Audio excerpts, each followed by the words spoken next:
Hello, everyone. Welcome to This One's Dedicated To. I'm Jennifer Ziegler. And I'm Chris Barton, and we are here with our guest, Chris Barron, the author of the middle grade novel, The Gray. Welcome, Chris. Thanks. Yeah, good to see you both. So happy to be here. So, to start us off, would you mind reading aloud the dedication in your book? I would love to. For Sasha, Samaria, and Kaylau, every breath can be a story the world needs to hear. That's lovely. So, tell us, who are Sasha, Samaria, and Kaylau? So how is it possible that I'm already emotional just hearing you say their names? Those are my children, my three daughters. One is in college now, started college this year, and the other two are high school in eighth grade, junior year in eighth grade, and they are the my amazing kids that I never thought I would have a family like this. And so every book I write has them in it and some part of who they are and the universe that they encompass, and so they find their way in the dedication. So I'm always thinking about them when I write. So they had to be part of the dedication. Was there something about The Gray in particular that connected to them, or was it just their turn? Right. It's a good question. So the dedication in the gray, of course, is to them because I've been writing, um, books for young readers now for, maybe 5 or 6 years. And in that time, my kids have grown up. Right. So they started out as like elementary kids and writing middle grade while they're in middle grade was really, really kind of a perfect fit because everything from like, Dad, don't say those words, when you write. So like seeing what they experience and what they go through. And, but I think there's more to it. Especially now, so many kids feel silenced. Mhm.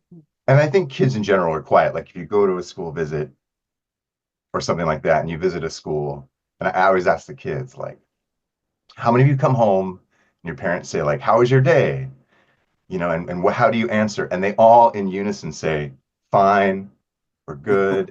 How many of you have a lot of stories that happened that day? All of them raise their hands, right? And so I think there's like an inherent shyness, a quietness, and a sense of like, is my story even worth it? Mm. And Yeah. so I'm sort of trying to say in this dedication, yes, to my kids and to kids in general. So, did you get a sense of that? Were you told growing up that every breath can be a story the world needs to hear? Um, or are you also addressing your younger self? It's a really good question. I think it's both.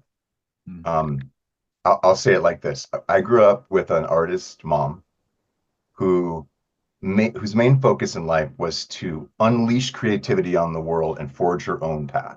Yeah.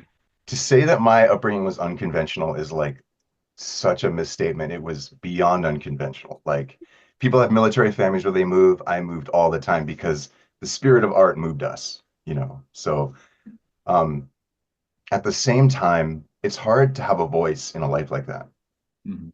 And so I always was trying to be creative like I was being raised, but the world doesn't always accept that.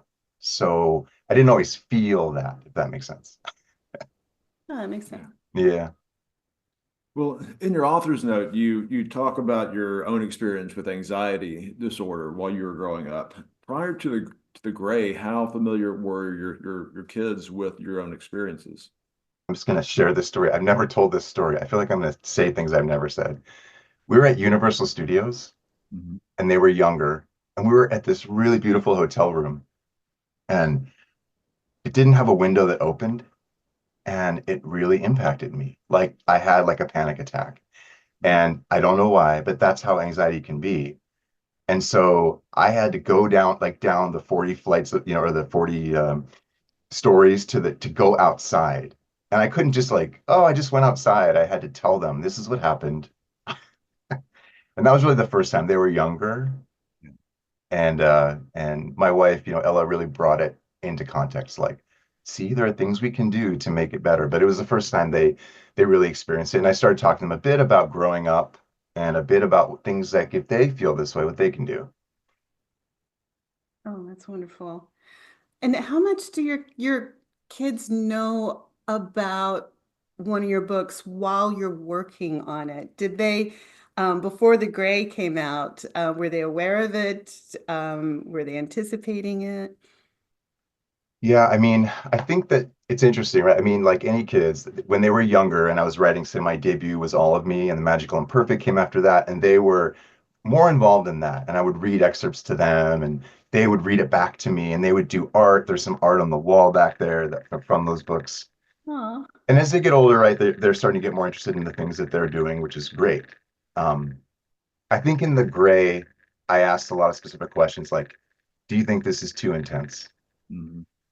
Do you think this will relate to middle school to my oldest and to Sasha, and she would say, yeah. In fact, we need more of that. So they were like a guiding light in a lot of ways. Um, More than like, oh, that's funny or that's boring. They would say like, I think kids need that. So they became this kind of in-house experts. See, I was afraid you were going to say after your first two books, they were like, "Yeah, we get it, Dad. This is your job." You Oh no, they said that. They say know. that all the time. I left that out, but it's true. Yeah, yeah, Dad, another book. It's great. How how did you let your kids know that this book was dedicated to them? Um, so another story that I haven't told, and this is the first time I'm really telling this is um so my oldest and Sasha went by another name, Mhm. and she's my trans daughter, and um in the dedication previously I had the other name, Mhm. and Sasha did not know that the kid in the book was named Sasha.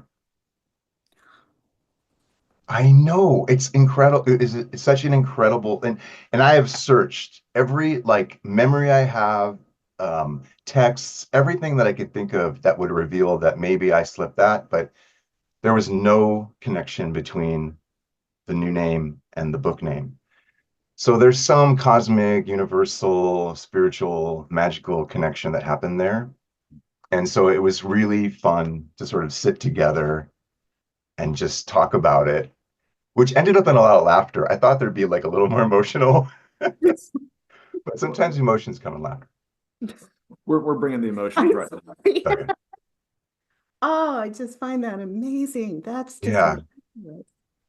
So the book, I mean, the book took on a different dimension. The dedication took on a whole different dimension, and it would have been horrible to have the other name there, but it worked out and it became a door, an open door to more understanding and more connection.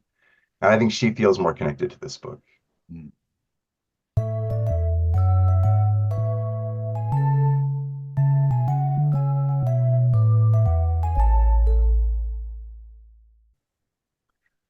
Well, just one last question. Have you been mistaken for any other authors recently? I would say that on a daily basis, I receive at least one message for this Chris Barton guy, and they're always quite positive. How Well, about I you? know, we one thing I always enjoy about visiting with you is swapping our latest tales of Chris Barton. Oh, I thought you were Chris Barron, or vice versa. The most recent one that happened was that someone who's a previous guest on this show talked about how much they enjoyed talking with Jennifer Ziegler and Chris Barron on this one's dedicated to. I love doing that show, Jen. Oh, it's great. You're a great co-host, Chris. I'm so glad It's we so can do great. this. Great to have you in the hot seat this time.